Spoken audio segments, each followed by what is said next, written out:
خطيب المسجد النبوي يحذر من المظاهرات تجاهل الدعاء لقطاع غزة، وثغرة أمنية تكشف هوية قائد أهم وحدة استخبارات إلكترونية لدى الاحتلال الإسرائيلي، ونصر الله لم نستخدم سلاحنا الأساسي بعد، ورد إيران على ضربة دمشق آت لا محالة، وشقيق تأثير إسرائيلي سقط بغزة كان يمكن إنقاذه لو تمت الصفقة. الحكومة الإسرائيلية جبانة بشتى الطرق، وعائلات الأسرى تتهم نتنياهو بعرقلة صفقة التبادل. ستواصل الحراك لعزله خلال الفترة المقبلة، وحصيلة شهداء غزة تتجاوز 33,000، والاحتلال يرتكب 5 أحداث جديدة. واليونسيف تدعو لإنقاذ الأطفال في رفح، 600,000 طفل يعانون من الخوف والجوع. وسفن صينية عسكرية تخترق المياه الفلبينية وسط توتر واسع وكبير. والقسام تسقط 14 من جنود الاحتلال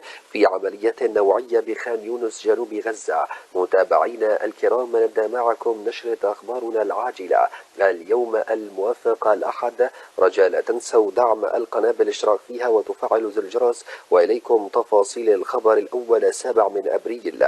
وفقا لما تم إعلانه، خطيب المسجد النبوي يحذر من المظاهرات تجاهل الدعاء لقطاع غزة. تجاهل إمام وخطيب المسجد النبوي الشيخ صلاح البدير خلال الساعات الأخيرة الدعاء لقطاع غزة الذي يتعرض لعدوان إسرائيلي وحشي منذ 6 شهور. وفي دعاء التهجد بقيام الليل دعا البدير: اللهم احفظ بلادنا وبلاد المسلمين من كيد الكائدين، ومن مكر الماكرين، وحقد الحاقدين، وحسد الحاسدين. اللهم احفظ بلاد المسلمين من النزاعات والصراعات والحروب والثورات والمظاهرات. وكرر البدير دعاءه: اللهم احفظ بلاد المسلمين من الفتن والحروب والثورات والمظاهرات. وتجاهل الشيخ البدير بشكل تام التطرق لقطاع غزة في دعائه الذي استمر 6 دقائق، في حين دعا أئمة آخرون في الحرم النبوي والمكي لأهالي غزة بالفرج والخلاص من الحرب. وكان الشيخ البدير ذاته أيضا قد دعا لأهالي قطاع غزة عدة مرات خلال شهر رمضان الحالي. وأثار تجاهل الشيخ البدير الدعاء لأهالي قطاع غزة في الوقت الذي حذر فيه من المظاهرات جدلا واسعا وكبيرا في مواقع التواصل الاجتماعي.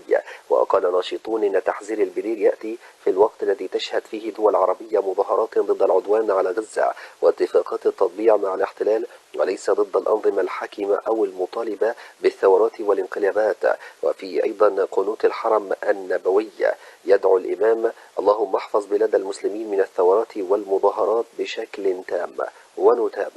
ونتابع معكم أيضا متابعينا الكرام ثغرة أمنية تكشف هوية قائد أهم وحدة استخبارات إلكترونية لدى الاحتلال.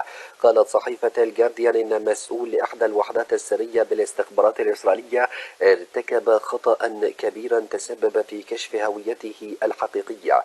وأوضحت الصحيفة في تقرير لها أن مسؤول وحدة 8200، وهي المسؤولة عن التجسس الإلكتروني وفك الشفيرات والحرب الإلكترونية، تبين أنه يوسي سارابيل أو سراييل. وأشارت إلى أن سراييل قام بنشر كتاب ألفه باسم مستعار، لكنه نشر عبره أمازون بواسطة حسابه في جوجل، ما أدى إلى ثغرة أمنية قادت إلى كشف هويته التي تعد سرا لا يعرفه إلا القلة من قيادات المؤسسة العسكرية للاحتلال بسبب الموقع الحساس الذي يشغله. وقالت الصحيفة إنه بعد عقدين من العمل في الظل، بات من المعروف الآن أن يوسي سراييل هو مسؤول الوحدة الحساسة التي تصل إلى درجة مماثلة لجهاز الأمن القومي الأمريكي. وترتبط الثغرة التي قادت إليه بكتاب نشر باسم مستعار على أمازون وترك أثرا رقميا، ثم تتبعه إلى حساب خاص فتح باسمه إلى جانب هويته التي تربط اسمه بخرائط الحساب وملفات تعريفية به. وتأكدت الصحيفة من هوية سراييل عبر عدة مصادر، وأنه مؤلف الكتاب السري الذي أيضا فريق الجهاز البشري الذي قدم فيه رؤية راديكالية بشأن الذكاء الاصطناعي وقدرته على تحويل العلاقات بين الأفراد العسكريين والآلة. وقد تم نشر الكتاب في 2021 باسم يحتوي على الحروف الأولى من اسم الجنرال الآز، ويقدم علامات جديدة حول أنظمة الذكاء الاصطناعي التي استخدمها الجيش الإسرائيلي أول مرة في الحرب التي مضى عليها 6 أشهر في غزة. وتحتوي النسخة الإلكترونية من الكتاب على عنوان بريدي إلكتروني مجهول، لكن يمكن تتبعه إلى حساب إسرائيل على جوجل. وعندما اتصلت الصحيفة مع جيش الاحتلال قال المتحدث باسمه إن الحساب ليس لإسرائيل شخصيا، لكنه مكرس بشكل محدد لموضوعات تتعلق بالكتاب نفسه التي تم الحديث عنها. وتعلق الصحيفة أن الكارثة الجديدة ستزيد من الضغوط على إسرائيل الذي يعيش ويتنفس استخبارات، والذي لاحقه الجدل منذ توليه لوحدة النخبة في الاستخبارات الإلكترونية. وأيضا تحظى وحدة 8200 بوضع مهم في إسرائيل وخارجها، وبسبب قدراتها الرقابية التي نافست وحدة المراقبة البريطانية المعروفة باسم GCHQ.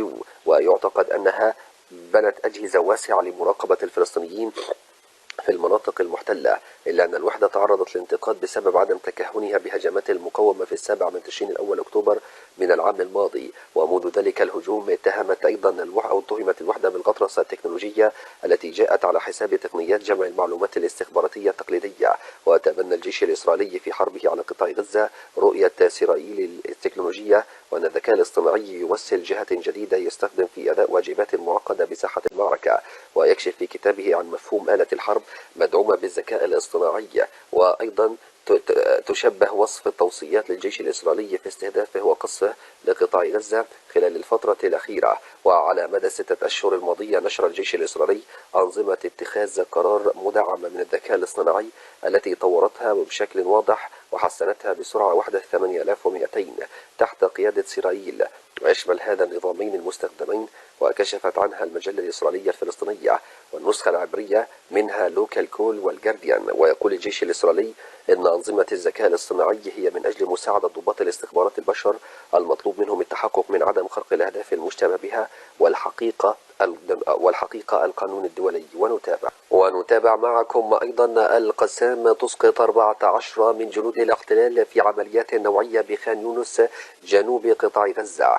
تواصل المقاومة الفلسطينية تصديها لقوات الاحتلال في شوارع غزة خصوصا وسط وجنوب القطاع. وأعلنت كتائب عز الدين القسام الجناح العسكري لحركة المقاومة أنها أسقطت 14 جنديا من قوات الاحتلال الإسرائيلي في عمليات نوعية نفذتها اليوم في محور خان يونس بقطاع غزة. وقالت القسام أسقطنا 9 جنود صهاينة في منطقة الزنة شرق مدينة خان يونس و5 آخرين في حي الأمل غرب المدينة.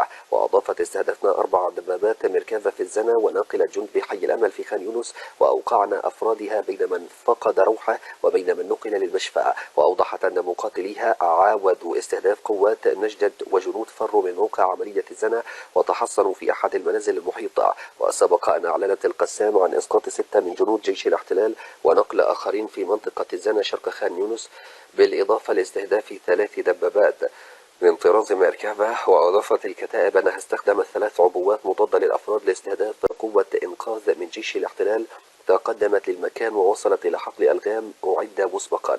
وأكدت أن المواجهات لا تزال مستمرة في منطقة الزنة شرق مدينة خان يونس جنوب قطاع غزة. وبالتزامن مع ذلك تحدثت وسائل الإعلام عن هبوط 3 طائرات مروحية لجيش الاحتلال الإسرائيلي لنقل الذين سقطوا من جنود الاحتلال شرقي خان يونس.